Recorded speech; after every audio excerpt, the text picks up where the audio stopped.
Assalamualaikum warahmatullahi wabarakatuh. Selamat pagi anak-anak yang soleh dan soleha. Apa kabar semuanya? Bu harap kalian selalu dalam keadaan sehat dan tetap semangat. Oke, pada hari ini kita akan belajar bahasa Indonesia. Sebelumnya kalian udah siap belum belajar hari ini? Pasti siap dong. Ya, kita akan belajar tentang unsur-unsur cerita pendek. Jadi, hari ini kita akan belajar tentang unsur-unsur yang ada pada cerita pendek. Yuk, sama-sama disimak. Nah, anak-anak, sebelum kita masuk ke unsur-unsur cerita pendek, kita harus tahu dulu apa sih itu pengertian dari cerita pendek. Cerita pendek adalah karangan pendek yang berbentuk prosa yang mengisahkan sepenggal kehidupan tokoh yang penuh pertikaian, mengharukan, dan menyenangkan. Unsur-unsur cerita pendek. Unsur-unsur dalam cerita pendek ada 6. Apa saja ya? Yuk sama-sama kita simak. Apa saja unsur-unsur tersebut? Nah, anak-anak, unsur-unsur cerpen ada sebagai berikut. Yang pertama ada tema dan alur. Yang kedua ada latar. Yang ketiga ada penokohan dan sudut pandang. Dan yang keempat ada amanat. Jadi ini merupakan unsur-unsur dari cerpen. Jadi dalam sebuah cerpen mengandung unsur-unsur tersebut. Nah, Ibu akan menjelaskan sedikit dari unsur-unsur cerpen ini. Yang pertama adalah tema. Apa sih itu tema? Pengertian dari tema adalah pokok pikiran atau dasar cerita yang dipercakapkan, dipakai sebagai dasar dalam mengarang. Jadi, tema adalah salah satu pokok pikiran dari seorang pengarang untuk membuat dasar cerita tersebut, sehingga disebut sebagai unsur dalam tema. Jadi dalam cerita itu ada sebuah tema. Tema itu adalah pokok pikiran atau dasar cerita. Kemudian ada alur. Alur merupakan rangkaian kronologi peristiwa atau jalannya sebuah cerita. Jadi alur itu adalah jalannya dalam sebuah cerita itu seperti apa. Jadi kronologi peristiwa dalam sebuah cerita itu seperti apa. Kemudian ada latar. Latar itu mengenai ruang, waktu, dan suasana yang terjadi. Jadi seperti apa suasana yang terjadi dalam cerita tersebut. Kemudian ada penokohan. Apa sih itu penokohan? Penokohan adalah ketentuan watak atau karakter tokoh.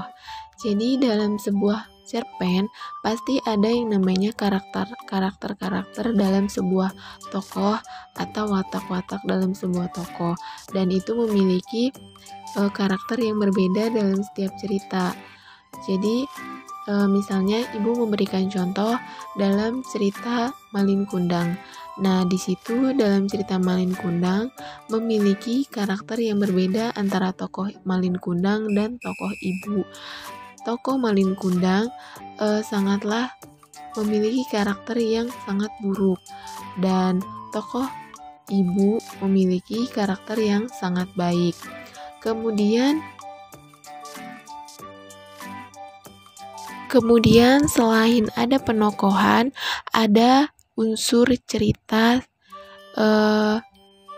yaitu sudut pandang. Sudut pandang adalah arah pandang pengarang dalam menyampaikan cerita. Jadi sudut pandang arah pandang si pengarang dalam menyampaikan cerita itu seperti apa. Dan yang terakhir ada amanat. Amanat merupakan pelajaran yang bisa diambil dari cerpen. Jadi dalam sebuah cerita pasti memiliki Pelajaran apa yang dapat kita ambil dari cerita tersebut untuk kita bisa terapkan dalam kehidupan kita sehari-hari?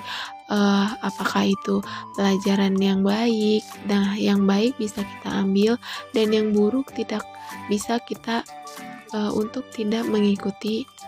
Misalnya dalam cerita Malin Kundang.